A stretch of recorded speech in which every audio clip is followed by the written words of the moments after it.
So you're thinking about moving to San Diego, but you don't want to be directly in San Diego. I'm standing here in the heart of La Jolla Shores, one of the most desirable beach towns across all of San Diego. Today in this video, we're going to discuss the pros and the cons of being either a full-time resident here or owning a second home. And then we're going to hop in the car, we're going to show you the surrounding areas for yourself, and we're going to get after it right now.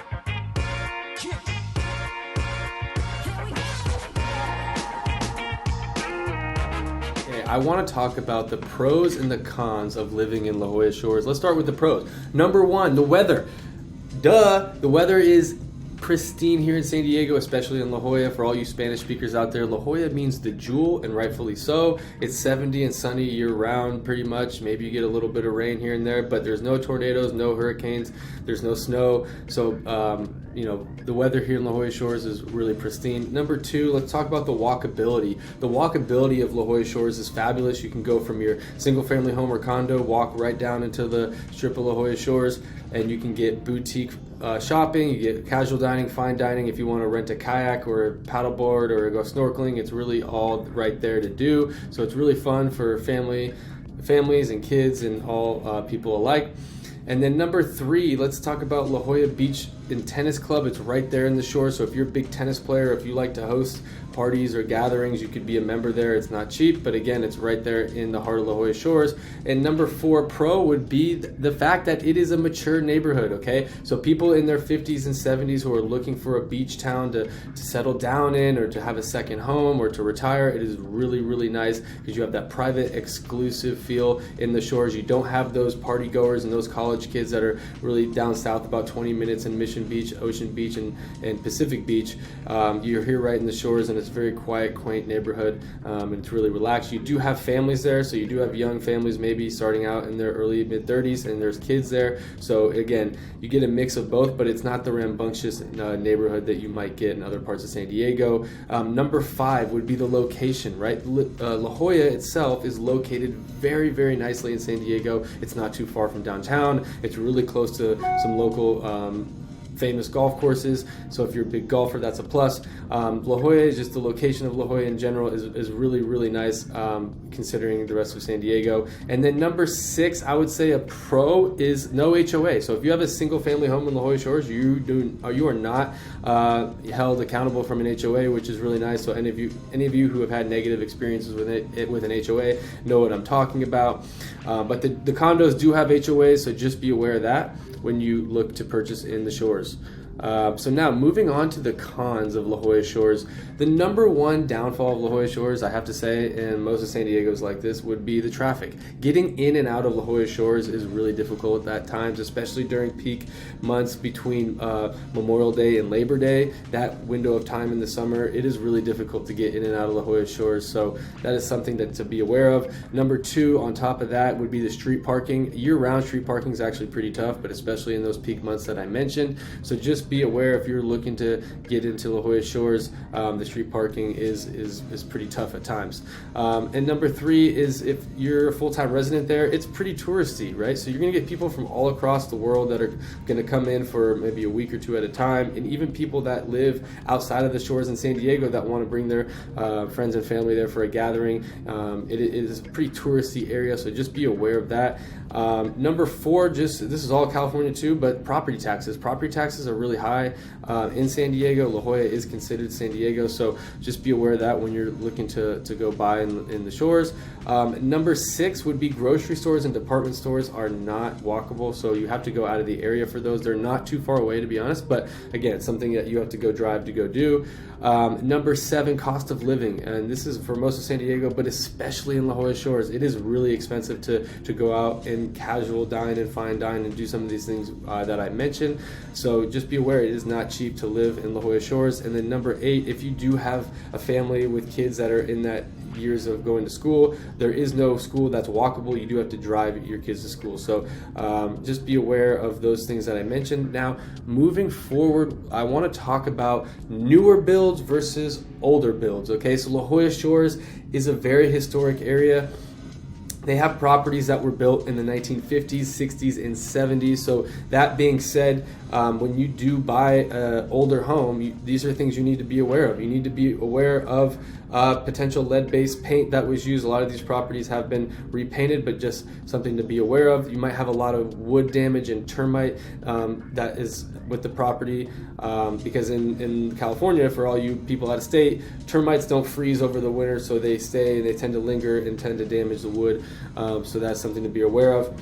Also, the plumbing and electrical is pretty old in these homes, so that is something that you might need to redo and tear up the floors and dig into that. And then as well as the roofs might need to be replaced. So there's a lot of work that goes into an older home. Again, you can get them at a better price, and depending on the lot size and square footage, of course. But older home, you need to be aware of these things because the remodel could take 6 months to a year. And on top of it all, these homes are really dated, right? Because the 50s, 60s, 70s, you're going to get old tile, old flooring, really, really old bathrooms and whatnot. So again, it's a total gut job. It's a big project. But again, you do get to put your own spin on these properties, which is nice. So moving towards newer homes, right? You're going to pay a little bit more of a premium for a new home in La Jolla Shores, probably ranging from about $3.5 to $5 million. There are homes that are more expensive than $5 million, but they rarely get on the market. But again, it's all going to depend on lot size and square footage of the property, but other things that make a property valuable in La Jolla Shores is whether it's east facing or west facing. This is a big ticket item for these homes in the shores because it affects the natural sunlight that gets in and the view. So these are things that when you're looking in the shores, when you're going around shopping and you're paying attention to the market, these are things that you need to be aware of and keep in mind when you're making that decision to move forward and land in the shores. So that being said, let's take a look at some newer homes and older homes in La Jolla Shores. Let me make myself smaller, but before actually we get into those newer homes and older homes, let's take a look at where we're looking at on the map here. So you can see La Jolla Shores Beach. I'm going to double click here and get in here. Here we go. So now let's do a little bit of drawing here, and I'm going to show you exactly where I'm talking about. So the walkability of La Jolla Shores ends right about here. Okay, then La Jolla Shores Drive, I'm going to draw a line right down there, whipping around to Torrey Pines Road, and then all the way down to Spindrift here. Okay, and then I'm gonna circle that around. So this is the pocket that I'm talking about when I'm referring to La Jolla Shores, because these properties are highly sought after because they're west of La Jolla Shores Drive. They have the walkability and they have all the things that I was mentioning previously in the video. So that being said, let's take a look at a newer home here. Let me get out of here. Here we go. Let's take a look at an older home, and let's take a look at some of these pictures we got here. Again, you can get an idea of where the property is with these aerial shots, but when you're going through these photos here, you can even see. Oh, here we go. Okay, so now we can see the aerial shot better here. That's La Jolla Beach and Tennis Club that I was talking about. And again, it's not too far, it's just a few blocks. This is a rather larger home on a larger lot, but when you look at these photos here, you can see this kitchen is really old, it's dated, the flooring is really old and dated. Typically you get older sliding glass doors if they haven't been replaced. The windows are typically really old too, which also need to be replaced. And the carpeting potentially could be old or not, depending on if the seller was upkeeping that. But you see the bathrooms here are also really dated. Again, so these are something that you need to keep in mind when you're going around shopping in the shores if you're looking for that primary residence or a second home. Moving forward, yeah, you hear the bathroom here, the tile's really old and dated. So now you kind of get an idea of what an older home looks like. This one was built in 1975. Now, if we go towards a home that's newer, this is more modern. This was built in 2002, I believe. So they're not, brand new spec homes like you might if you're out of the area in Texas or something, homes that were built in the last 5 years. These homes were built about 20 plus years ago. Those are a newer build as we talk about. So you look here, this is more modern, this is more updated, it's more contemporary, and you just get a nicer product for what you're paying for. Again, this is going to be a higher price home. You can see the look here. That looks pretty nice. So again, I think you get an idea of the difference between an older home versus a newer home. And then now I want to talk a little bit about the market numbers here, okay? So I don't want to bore you too much with the numbers, but I just want to talk about a few numbers that are key, okay? So if you look at the top left corner, the turnover ratio is just over 3%. So for what that really means, guys, is that there is not a lot of movement in and out of the shores.